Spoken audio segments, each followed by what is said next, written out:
who we are, who we were, and who we're destined to become are raw reflections of the stories we tell, of gods and devils from tales of the heart to those of fear and foreboding. Stories shape us in the world we live in. Myths, folk tales, and even religious parables all define our cultures and beliefs.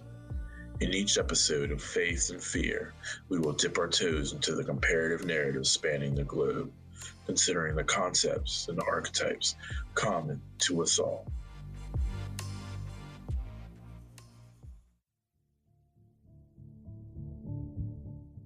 Enle Shalom and Prazir. Hello and peace. It's a pleasure. Thanks for following me down the rabbit hole once again on my journey to better understand the stories and beliefs that shape us.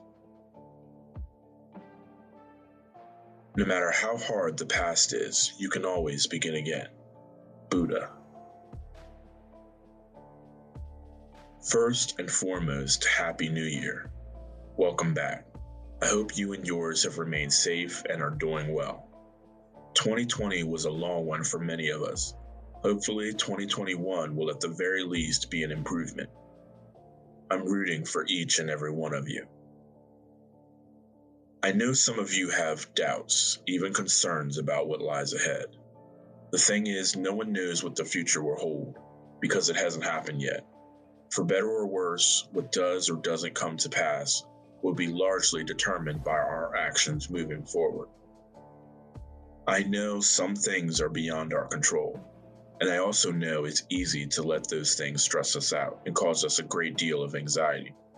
But there are always things we can control, like how we treat one another, things like choosing to face the obstacles in front of us head on. I say those are the things we should focus on, living one day to the next to the best of our abilities. So yes, we are in a new year, but what does that mean exactly? Like anything else, its significance, its power, exists purely in what we give it. If we want others in the world around us to change, we have to be willing to change ourselves, at least a little. We cannot be afraid to start over and begin again when necessary. Sometimes we all need a fresh start. Often, true change requires the death of the old self, the old behaviors and ways of thinking, before rebirth and renewal can be achieved. Many cultures simply define death as change. It is the transition from one state of being to another.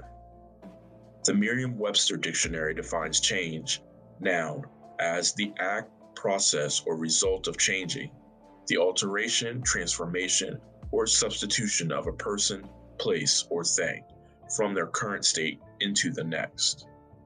Symbolically, change exists in every aspect of animal and human life and is always around us, literally and figuratively. The butterfly is a perfect representation of change. Starting out as a caterpillar, its life consists of a number of stages, transitioning from one state to the next, each different from the last, but each just as important to what it was and will eventually become. Animals like the chameleon change by choice for various reasons, such as fitting in, adapting to their environment, or to communicate, to attract mates, or even to ward off predators. They adjust how others see them as their needs see fit. Snakes, on the other hand, shed their skin, freeing themselves from their old, former selves. They let go of the past and move forward, renewed. Though they shed their outer shell, they remain who they are and who they have always been within. Change is something we can never truly escape, and we shouldn't want to. It means stagnation, and stagnation is the epitome of true death. The goal of change, such as why we celebrate the new year, is rebirth and renewal, to start fresh again, with the hopes of being more than we previously were. Rebirth is an often spiritual, sometimes emotional, sometimes psychological regeneration. We can renew many things: our commitment to our goals, our sense of purpose, or even our commitment to each other. The very ability to change offers the hope of self-transformation, rebirth, and renewal. Symbols for rebirth and renewal exist in many cultures and traditions. One of the oldest is that of the Lotus, dating back to ancient Egypt and prominent in a number of Eastern religions. The Lotus is a transcendent symbol of renewal and enlightenment, overcoming the confines of life, death, and rebirth. The Celtic Triskele is an interlocking triple spiral that represents infinity through the endless cycles of life, death, and rebirth, embodied by the movement of the sun and its link to childbirth. The sun completing a spiral every 3 months, together all 3 spirals of the Triskele, totaling 9. The Christian Easter and resurrection of Jesus Christ, of course, represents rebirth and renewal.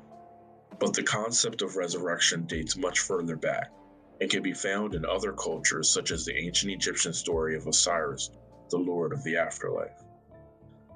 Another, possibly the most common and well-known symbol of rebirth is that of the phoenix, whose life burns out in a torrent of flames, leaving nothing but ashes, only for the great firebird to be reborn from the same ashes as the hatchling. This cycle repeats itself over and over, never truly ending. The ancient symbol of the Ouroboros' roots can be traced back to multiple sources, noting it as a part of Egyptian, Greek, and Norse practices. The same symbol even appearing in Gnostic and Hermetic teachings. Its depiction is commonly described as a single serpent swallowing its own tail, symbolizing another representation of endless death and rebirth. The Dharma wheel of law from Eastern religions represents the Buddhist life and endless cycle of birth and rebirth. Its 8 golden spokes embodying the Noble Eightfold Path of Buddhism. Other Egyptian symbols of rebirth include the scarab beetle, the hieroglyph known as the Ajet, and the Jed pillar known as the backbone of Osiris, the resurrected god king of the Egyptian pantheon, to name the most prominent. With each complete rotation of the earth, we humans have made it an annual ritual to celebrate the end of a previous cycle and the beginning of the new. This is an opportunity to welcome change and the chance for renewal. With this in mind, we honor birth dates, wedding anniversaries, and of course the New Year itself. The American celebration of New Year's Eve is typically a raucous party of revelry and drinking. As in many places around the world, the New Year is brought in with loud bells, whistles, sirens, and of course fireworks, all following the traditional countdown of the previous year's final seconds. The most well-known hub for this event in the States is probably Times Square, which is typically filled with huge crowds of blaringly loud people. This elation is all in the name of saying goodbye to the old and welcoming in the new. It's a celebration meant to promote change, renewal, good luck for the coming year. It's an optimistic shedding of the past year's woes, with hope towards better days to come. One particular American custom practiced by members of my own family includes eating black-eyed peas and cabbage to promote good health, wealth, and good luck during the coming year. The Chinese New Year celebration has a number of its own traditions, first of which is its lunar calendar, which gives a different animal governance over each year of a 12-year cycle. Legend has it that these 12 animals were the only ones to visit Buddha before he left Earth, offering him their farewell. Celebrants of the Lunar New Year participate in massive parades led by a large silk dragon, usually puppeteered by multiple people, during which people carry lanterns and set off firecrackers in earnest.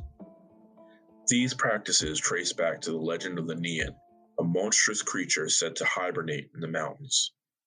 Displays of the color red and loud noises were believed to ward off this beast until the following year.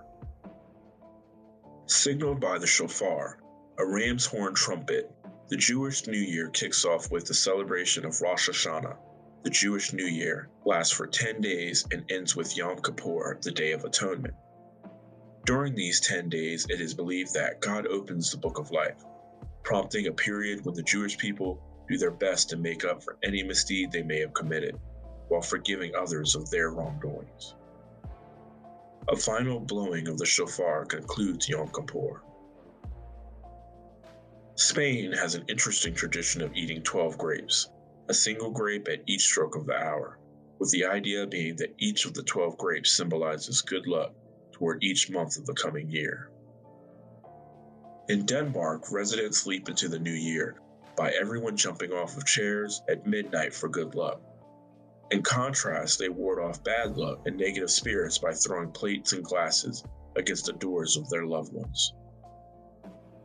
A Colombian tradition leans towards hope of a new year filled with traveling to new and exciting places. Celebrants in Colombia walk around the block carrying empty suitcases to promote good luck in traveling. The Buddhist New Year, Songkran, is celebrated over a 3-day water festival in Thailand. A traditional parade takes place featuring massive statues of Buddha that spritz water as it passes by. Other practices include performing acts of kindness, such as returning fish to the river. Then there is signaling one's respect towards others by tying strings around one another's wrists, each person potentially collecting 20 or more from different people. These strings are not to be removed, but allowed to fall off on their own naturally. Residents of Finland perform an act of divination, placing molten tin into a vessel filled with water. The goal is to forecast the events of the coming year by deciphering the shapes formed by the metal when hardened. A number of Central and South American countries such as Brazil, Ecuador, Bolivia, and Venezuela wear particular undergarments on New Year's Eve, usually of red or yellow to attract love, money, or luck in the coming year. A popular dish of lentils is often served on New Year's Eve after midnight to symbolize luck and prosperity. In Panama, the New Year's tradition burns away the old by torching effigies of political figures and popular TV characters. This is meant to create a state of renewal by warding off negative and evil spirits for the chance at a fresh start in the new year. These effigies are often filled with firecrackers for that extra bang. In Greece, rebirth is a prominent aspect of ringing in the new year. Celebrants traditionally hang an onion from their front door on New Year's Eve. On the following morning, parents wake their children by lightly knocking them on the head with the same onion. In the Philippines, round shapes meant to symbolize coins are a huge way of drawing in prosperity for the coming year. Residents may wear polka-dotted clothing for good luck or plant round fruit on their tables as midnight approaches. In Scotland, bonfires are held where parades with poled torches are swung, cleansing the old and purifying the year to come. They combine this with the tradition of first footing, which encourages the first guest that crosses the threshold of a home on the first day of the new year to do so bearing a gift for good luck. A considerably different tradition from most, the small town of Toca in Chile participates in a sleepover at the local cemetery. During this gathering, residents believe that the souls of their deceased family, friends, and other loved ones return to spend the last night of the year with them. The townspeople build fires, decorate the graves of their loved ones, and share food and drink to bring in the new year. The Buddhist ritual of Shoyo no Kane takes place at midnight on New Year's Eve, with 108 ringings of a bell. This practice serves to purify participants of the 108 desires believed to cause human suffering, which have compiled and weighed us down over the year. The Walloon and Flemish farmers of Belgium begin their New Year's Day by waking early as farmers tend to do. Only this morning they proceed by first wishing a Happy New Year to all of their animals, domesticated and livestock alike. There are a number of other traditions, festivals, and dietary practices observed during the celebration of the New Year, each intended to serve the same or highly similar purpose. We as humans have often embraced the idea of being able to ward off negativity and ill will, while also being able to draw in and hold on to good luck. Some might call this pure superstition, while others likely consider it the law of attraction, positive thoughts attracting other positive thoughts. I say, if it works, it works. To me, what matters most is that we continue moving forward, refusing to be held back or weighed down by the past. That doesn't mean I believe we should forget it. We should never forget the past. Instead, we should simply be open to change, always willing to grow and evolve.